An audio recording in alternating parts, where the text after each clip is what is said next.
افغان ځواکونو په تیره یوه اونۍ کې 278 عملیاتو کې تر 2000 زیات وسلوال طالبان وژلي.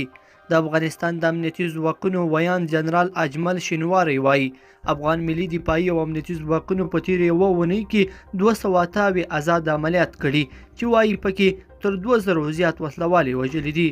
شینواری د چهارشنبې په ورځ وویل چې تیره اونۍ د طالبانو په بمي او نورو بریدونو کې 43 عام افغانان وژل شوي او 170 نور ټپیان دي.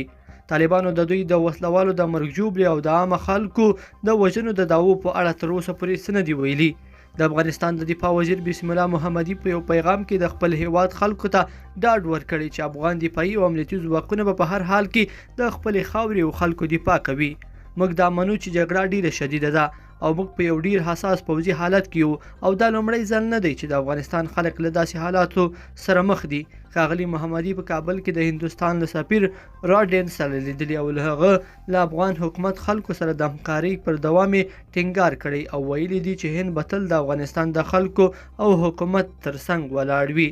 دا په داسې حال کې ده چې تیره ورځ طالبانو د بادغیس ولایت پر مرکز برید وکړ چې د افغان ځواکونو له سخت جواب سره مخامخ شول.